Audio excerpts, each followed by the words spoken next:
So here I am with Ed Asner, a real icon in entertainment. It's really cool to talk to you. I know you. To you, Buster.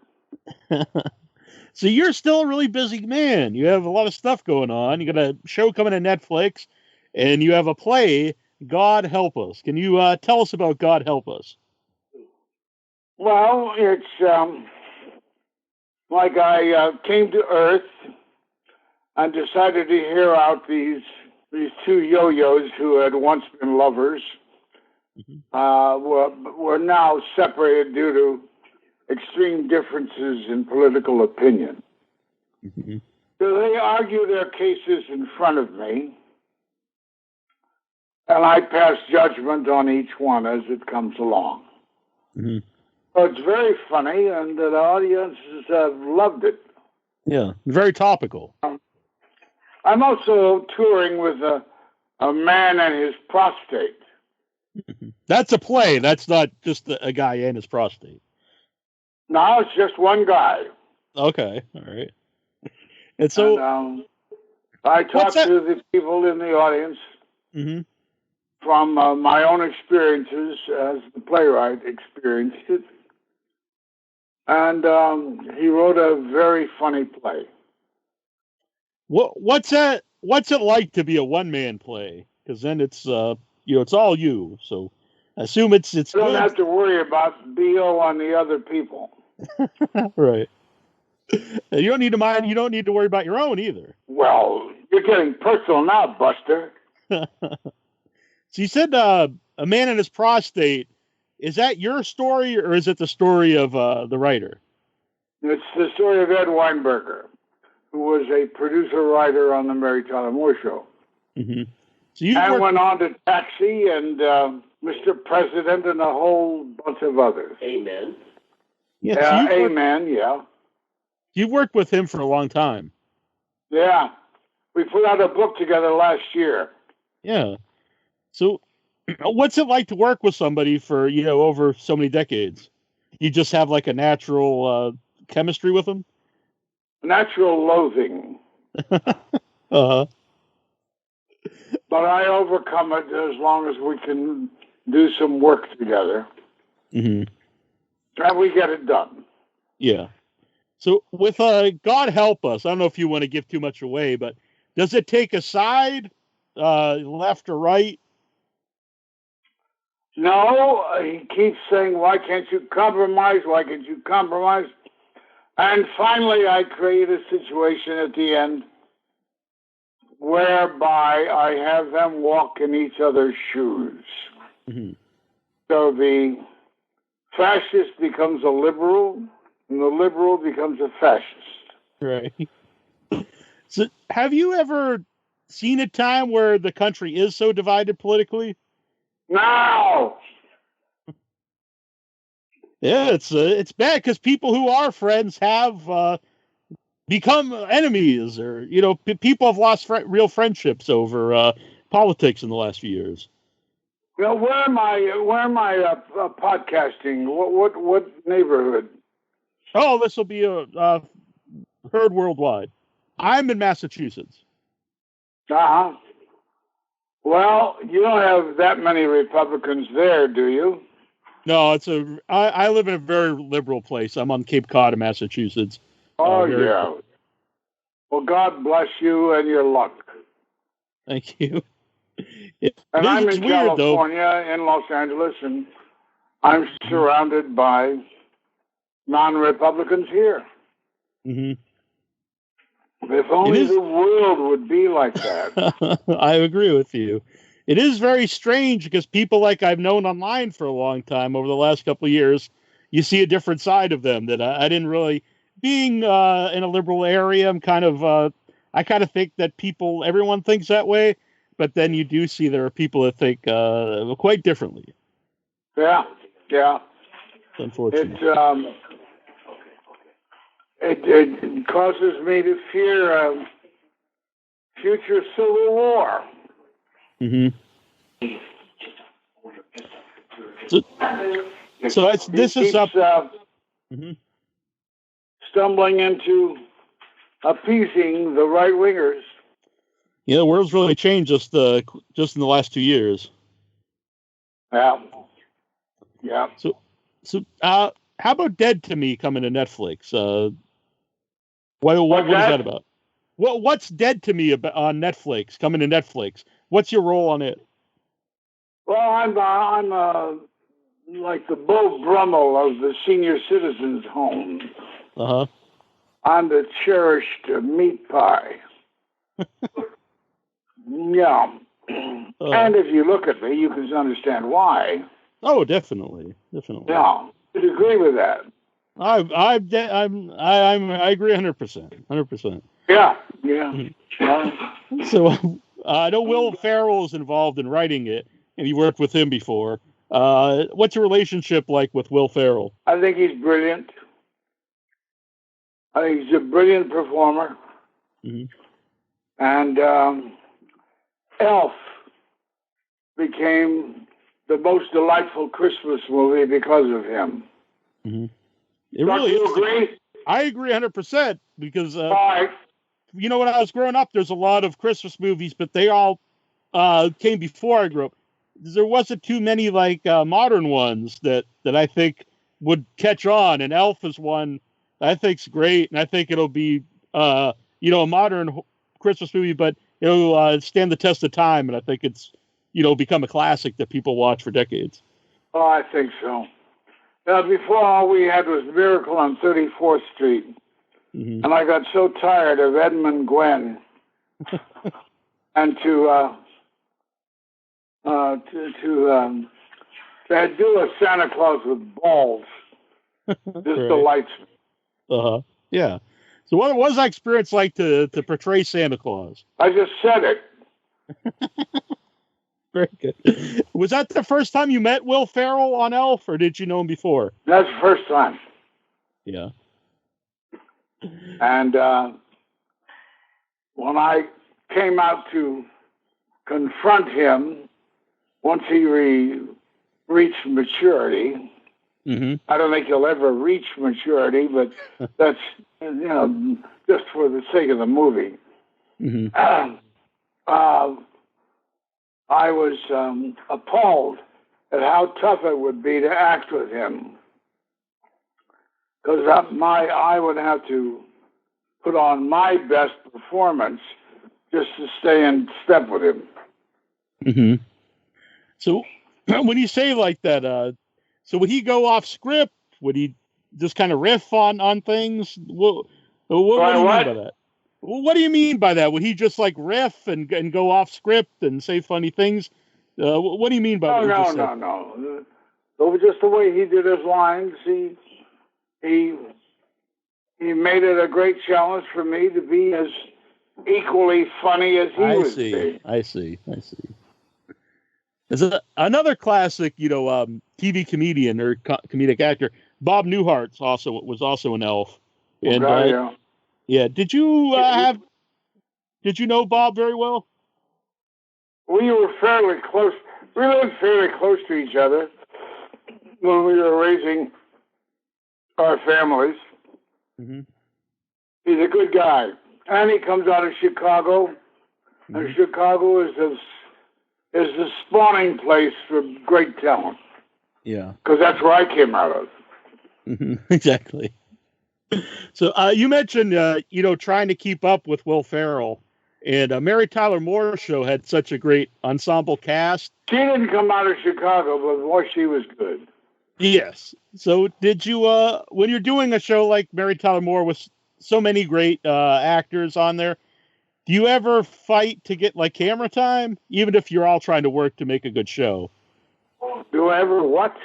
Did you ever have to, when you have such an ensemble cast like Mary Tyler Moore, does anyone try to compete for camera time since you're all very talented? That normally happens, I realize. But naturally, Ted was the great threat for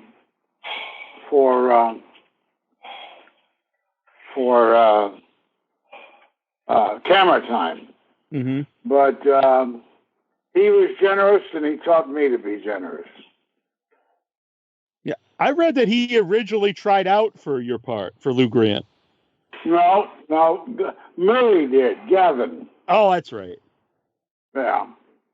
So, and he himself thought he was better suited to play Murray. Mm-hmm. What was it like to get the role? Did you have to? Did you right away? Did they think you were right for it? Hell, I don't know. All I know is they cast me. Now, up until that point, we'd stayed away from comedy because we thought that the best way to become immortalized was through drama. Mm-hmm. And comedy is a lot harder. Mm-hmm. But when I was suggested for the role, Grant Tinker somehow had connection at Fox at the time and said they ought to check me out. The two producers, that is. Mm-hmm. And the two producers then asked Ethel Wynand, who was vice president in charge of talent, what could Ed Asner do comedy?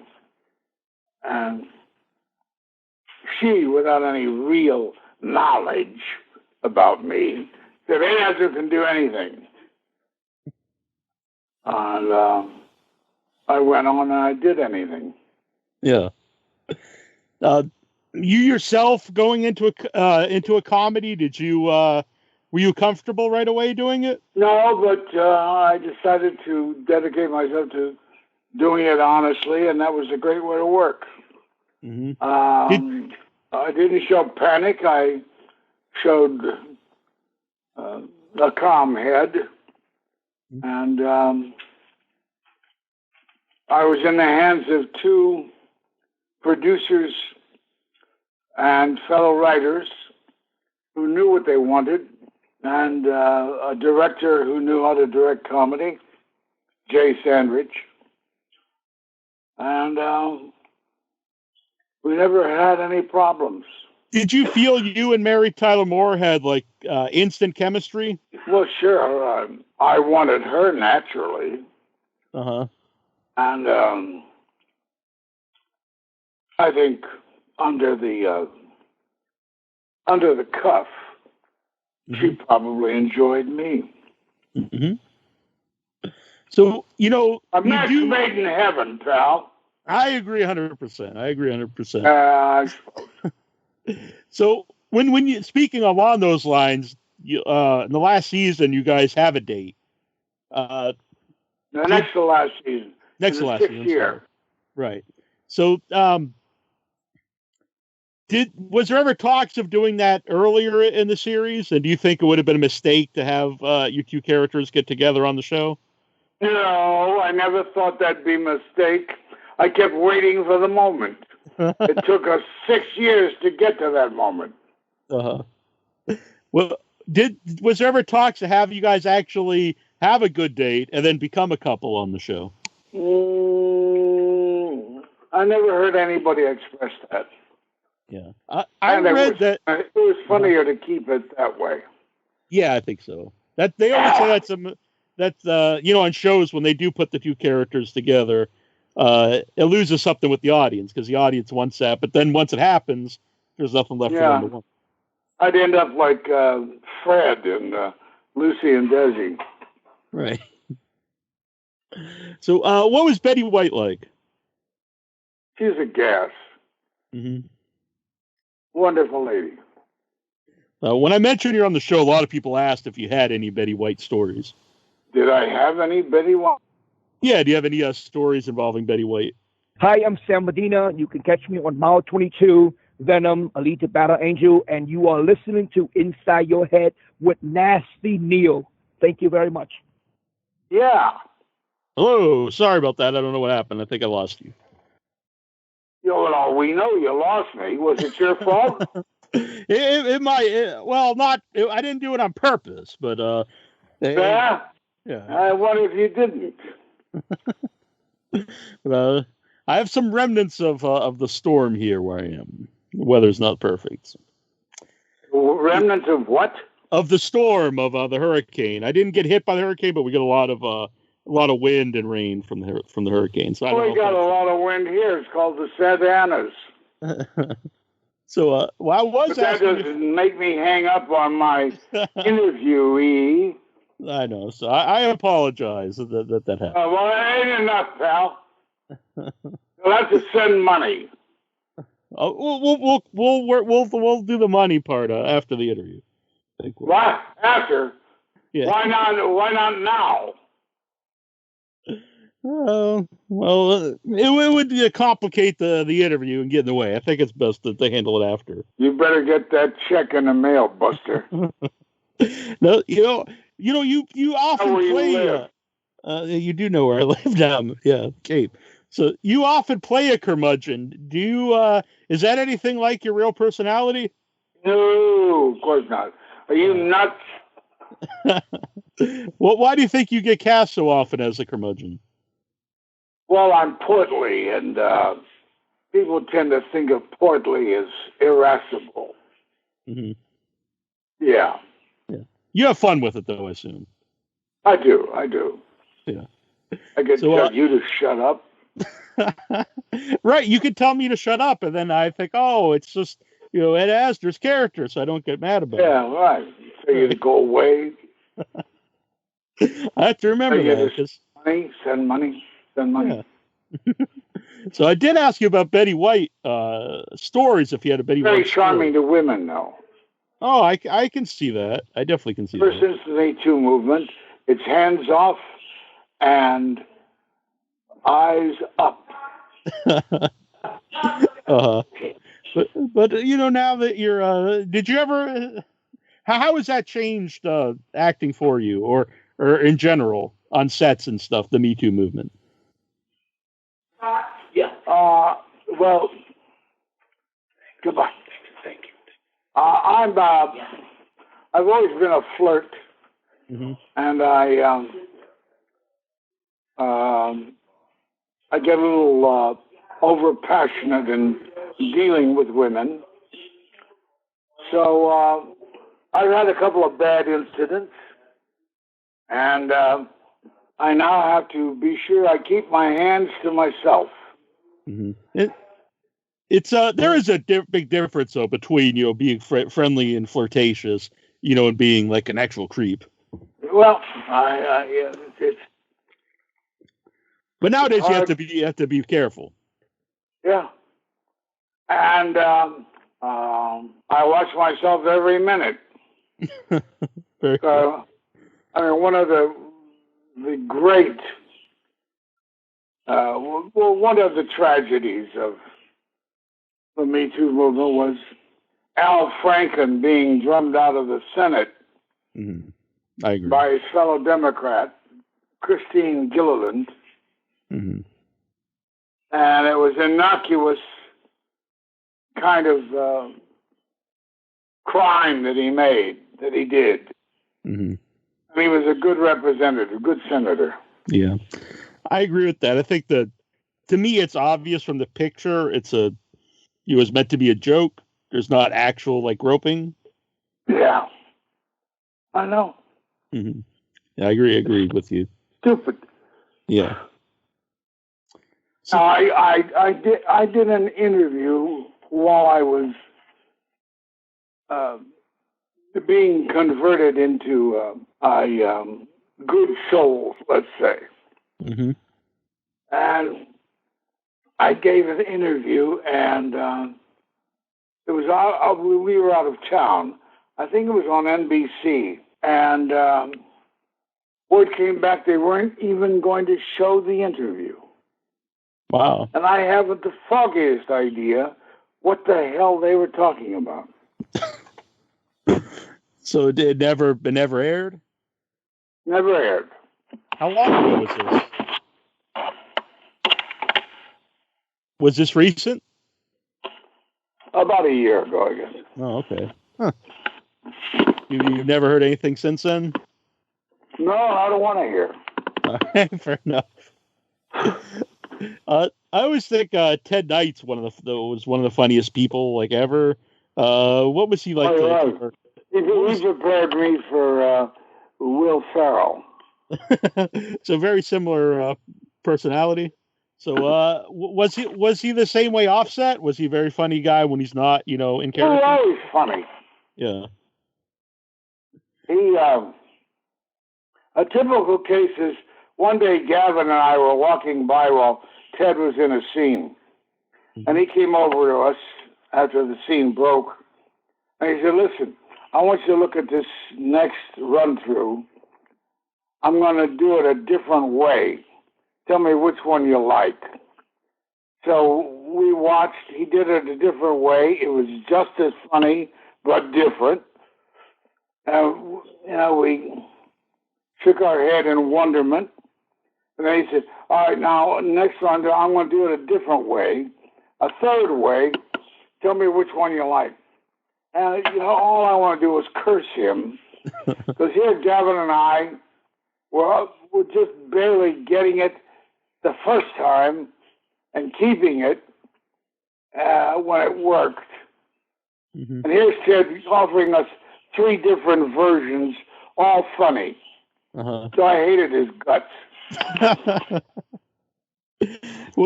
Would you ever break character with anybody on set? Like, would they actually genuinely make you laugh and you couldn't help yourself? No, it didn't happen. Yeah. And I tend to resent it when I see other performers doing it because I think it's a shtick that they do. Mm-hmm. How did the show change when Valerie Harper left to do her spinoff? I thought it was wonderful because it meant more airtime for us 3 guys. Fair enough. When did you realize that Mary Tyler Moore Show was like, this is a hit, this is something special? Was it right away? Well, let's see. We would go to lunch together, the 3 guys. Mm-hmm. And this is in Studio City. Mm-hmm. And that first year, while it was still introducing itself to the public, Ted would always be looking for the recognition. Mm-hmm. And when they recognized him on the streets from the show, he was more than delighted. Uh-huh. But by the time we got in the second year, mm-hmm. It was impossible to go anywhere without being recognized by any of us. Mm-hmm. So, is it? I was just saying, is that hard to deal with when you obviously it's great to be recognized, but is it hard to deal with then when you can't go anywhere without people wanting to talk to you? Yeah, in the main, I'm able to handle it okay. I'm thankful for it. Mm-hmm. Of course, to be recognized and treated with respect is a good thing. Yeah. So obviously the "I hate spunk" line is just iconic and it's been quoted so many times. I hate that goddamn line. I was going to ask you if you were sick of hearing it. Yes, I'm sick of it. I don't agree with it either. You're not a man who hates spunk. I love it. Very good. Yeah. Give me some. Yeah, it's kind of silly to hate spunk. You would be a real curmudgeon then. So, you would be a real curmudgeon if you actually hated spunk. Yeah. Exactly. Yeah. Do you? It's crap. Like if you I was asking if you have a favorite episode, but do you see the episodes as like the episodes themselves, or do you kind of more remember the experience of making them? I think I remember the experience of making them and the joy I had doing it. Mm-hmm. I don't see the show now. Sure. So I have to be reminded of what happened, where, and when. Yeah. But would you say that the ones that you did have a good time with, that those ones happen to be like the favorite episodes of fans? Or do they not have anything to do with each other? I really can't say. I can't say. Yeah. I wish I I'm just wondering, because I think, maybe if you're having fun on it, it probably comes through the show for people watching it. Yeah. Can you say anything about the Chuckles the Clown episode? What that was like to film? Probably, it was written by David Lloyd, and of course he's a master scripter. Mm-hmm. And we all loved it. And I got tired of people agreeing with me and talking about that episode. I began to look for other episodes to talk about. Right, yeah. Like the time I slept with Phyllis. Not Phyllis, Sue Ann. Mm-hmm. Yeah, that was a good episode. Yeah. Or when Sherry North came on the show. Mm-hmm. And I decided to break up with her. And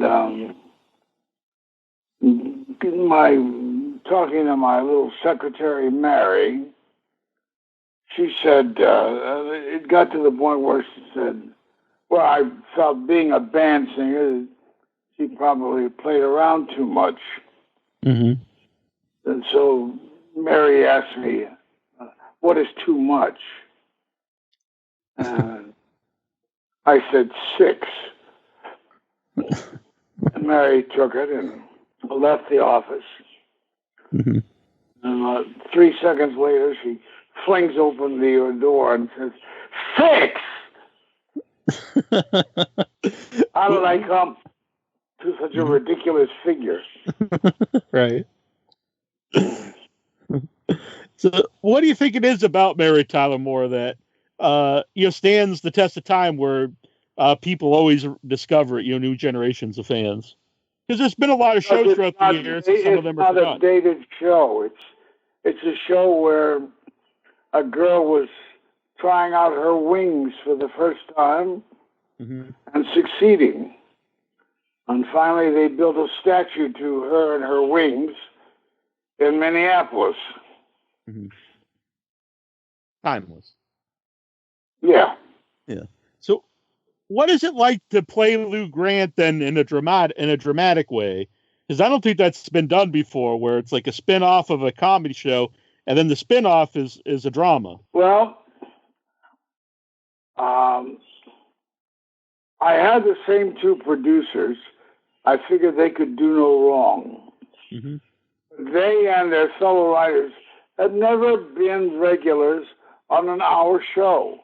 It was a real voyage of discovery to move from a half-hour, 3-camera show with an audience to a single-camera hour show without an audience.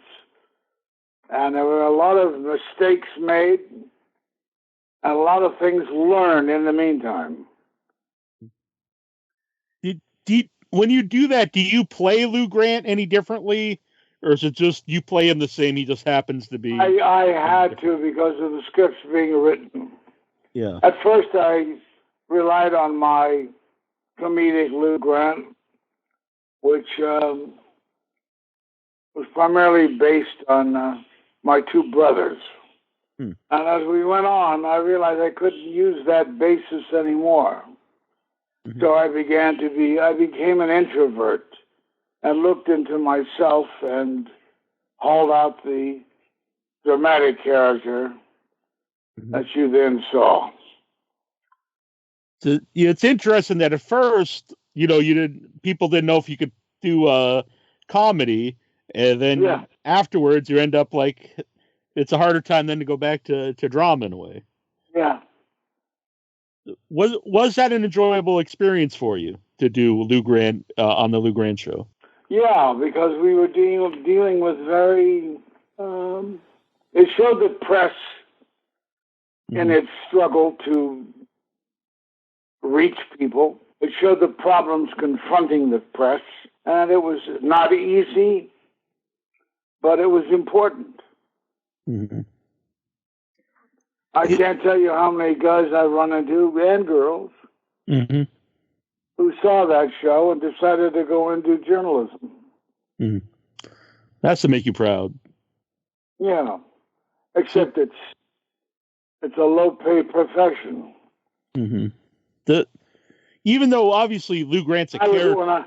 I was a high school editor, and my beloved professor came up to me one day and says, "Are you thinking of journalism as a career?" I said, "Yeah." He said, "I wouldn't." And my face fell to the floor. I said, "Why not?" He said, "You can't make a living." So I went on to become an overnight sensation as an actor. yeah, of course. So, what interests you about in acting? Escape. Mm-hmm. It was therapy. I could believe the souls I portrayed. Mm-hmm. Were you a fan of movies or any TV shows or plays or anything before you got into acting? Oh yeah, everything. Everything that was good, I wanted. Yeah. So, what was your introduction into acting? Well, I had done radio drama in high school. We put on our own 15-minute show once a week. I didn't think of it as a career.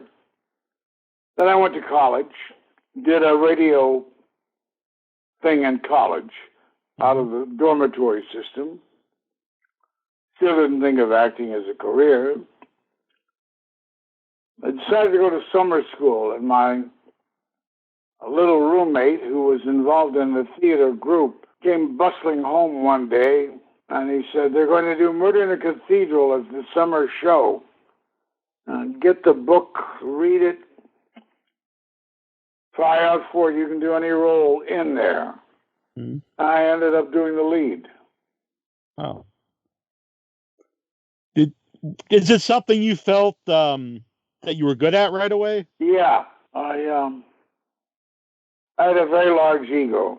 Do you think you have to have it? And when I spoke, I felt you would have to believe that I was the character.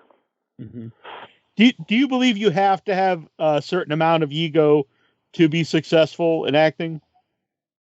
You have to have a certain amount of ego in anything you do. You're right. I hate to look at yours. What are some of the differences? Because it seems like throughout your career you've done voice acting on the radio and then in movies later on. What are the differences besides being seen? I guess in between voice acting and acting in a movie or TV show.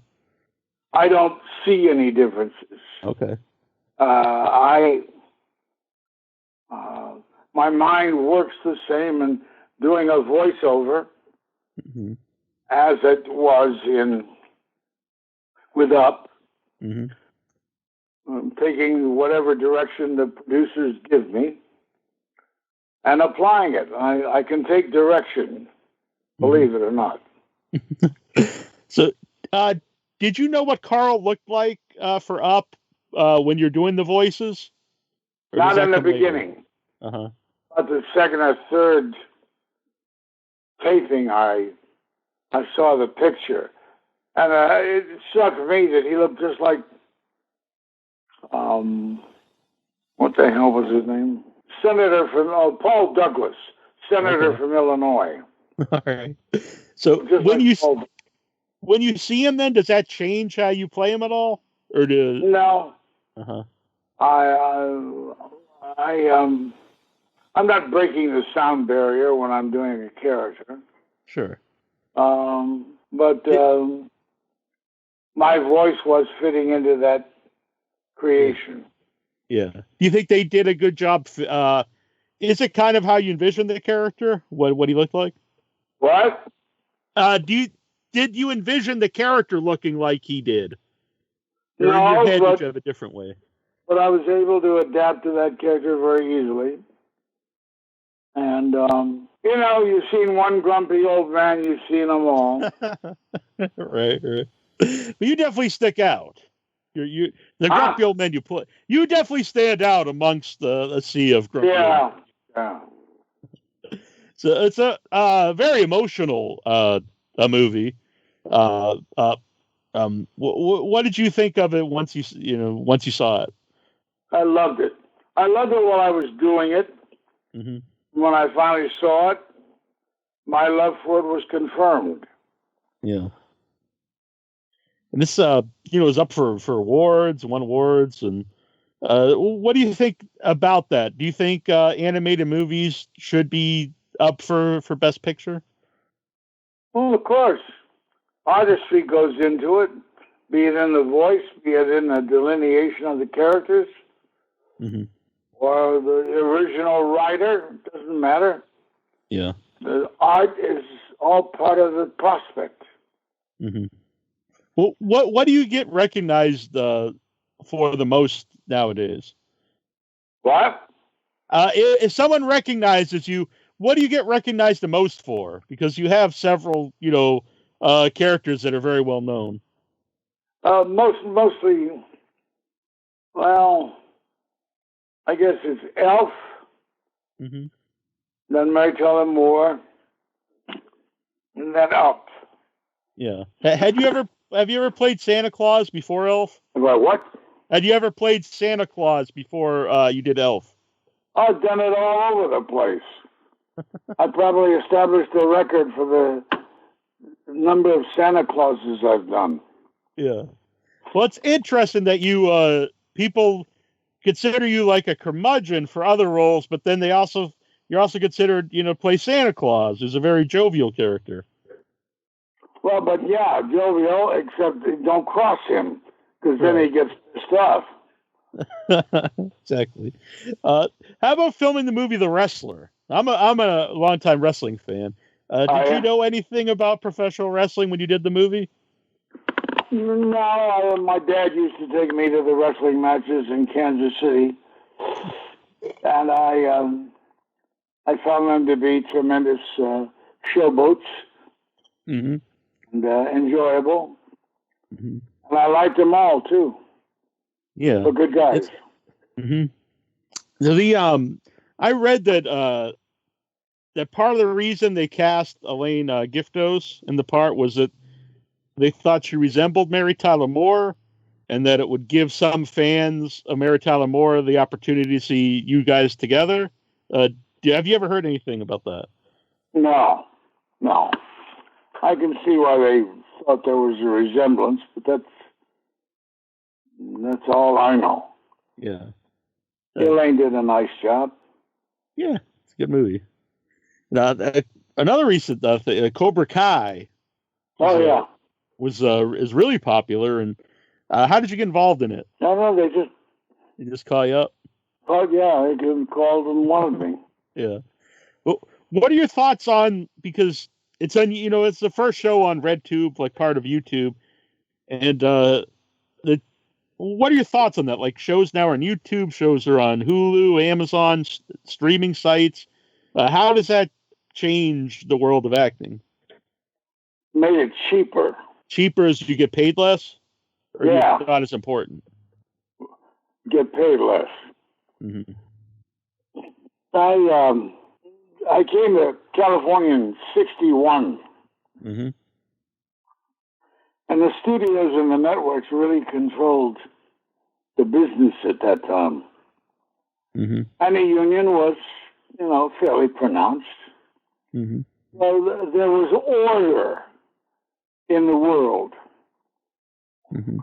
And slowly over the years, with greater and greater dissemination into who was a producer, that order seemed to become relaxed, and mayhem ensued. I miss the days of regulation. What do you mean by that, regulation? Well, people had a ballpark idea of what you'd make on a show, what you could expect on a show, what contracts were legit and what were outrageous. Now the ownership is so widespread and disparate. It's really hard to nail down. I got a lot of questions here from people when I announced you're going to come on the show. Time to stop bothering me. Jason Davis wants to know. He wants to know about doing an X-Files episode. Yeah, what about it? I guess he wants to know what the experience was doing the X-Files. It was tremendously enjoyable, and Lily was wonderful. Mm-hmm. We worked well together, and I enjoyed the weirdness of it all. Mm-hmm. Well, is that a type of show that you would watch? What kind of stuff does Ed Asner like to watch? I watch the Law and Order a lot. Uh-huh. And CSI. Mm-hmm. I don't watch any comedies. Okay. I should, though. Yeah. You know, it used to be sitcoms were like a staple of television, and they're definitely not. There's a couple that are still popular, but it's definitely not like it was, for years. Why do you think that is? That the sitcom has kind of gone away? Hello? Hello, there you are. Well, yeah. I've never been treated so rudely in all my life. I apologize. Sure. So I was just asking about the sitcom was always a big part of television, and with a few, there's still a couple around, but it's not as popular as it used to be, like the sitcom. Why do you think that is? Well, I don't know. I don't watch the comedy, so you don't know. Well, that's probably good. That's a good. Yeah, you don't watch it, so no one else is watching it. I'm sorry to say that they deserve to be watched, at least to be judged. Sure. There have been a lot of TV shows that have come back, they've been off TV for years, and all of a sudden they come back. It's kind of a new thing. Would you ever play Lou Grant again if someone came up with an idea? You bet your ass.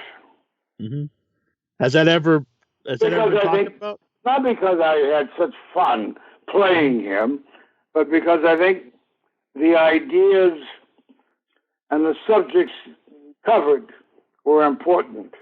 Mm-hmm. So I think it's important that Lou Grant exists just for that purpose. Yeah. Where would you see Lou Grant today? Where would you see Lou Grant today? Where would he be? What would he be doing? Well, I should be the head of CBS. Uh-huh. I see, yeah. But I'll take a lower position if necessary. All right, fair enough. Etan Mursky wants to know, what are your memories of Haunts of the Very Rich? I had a lot of enjoyment with that show, and out of that, I discovered what a wonderful actor Robert Reed was. Hmm. He did a couple of speeches in there that were just stunning. Mm-hmm. And I realized how good he was. Question. Charlie Burkett wants to know, do you remember an interview with Greg Opie Hughes from Opie and Anthony? And he says, big props to you for telling him to F off. Oh, certainly. I thank you for that. Uh-huh. And I do remember doing the show. Yeah. Let's see here. But Holland McFallister is an actor friend of mine. He just wanted me to tell you you're a personal hero of his, and you fought the good fight to save Screen Actors Guild before it fell. Yeah. Yeah, it kind of crumbled, and well, it'll rise again. Mm-hmm. Unions are important. Mm-hmm. The Screen Actors Guild is important. It's got 160,000 members now, so it better do right by them, mm-hmm. or there will be a revolution. Mm-hmm. Steven wants to know if you think the real Guy Bannister, the role you played in JFK, was involved in the conspiracy to kill JFK. Well, we have been so shielded from the truth. I'm willing to believe anything, including that. Mm-hmm. There's a book out called JFK and the Unspeakable. And I gather it's a well-researched book. But in it, there's a whole chapter in which the author says that the FBI, the Secret Service, and the CIA were all involved in the assassination. Mm-hmm. How did you get involved in the movie? Did they know that you were interested in the subject? Oh, I'm a good liberal, but Oliver Stone is a good liberal too, I guess. Mm-hmm. And he wanted me. Yeah. Let's see here. Rick wants to know, what was it like playing Jabba the Hutt in the Return of the Jedi radio play? Well, I thought I was magnificent. Did you ever see it? I heard it. Yes, I actually played it on the a few years ago. I streamed it online, but yeah, it was great. And Jabba the Hutt, very cool. I think, and especially when you see what I look like. No. You don't resemble Jabba the Hutt at all. It's a can't miss situation. Just wants to know, what was it like doing Curb Your Enthusiasm? And are you friends with Larry David? Well, I was, and I loved doing that episode. I think it's one of the best episodes. Mm-hmm. But then he really bugged the hell out of me because it was also one of their more successful episodes. Mm-hmm. Because a couple of years went by and I never heard from him again. And finally I confronted him one day when I ran into him and I said, "Why don't you have me back?"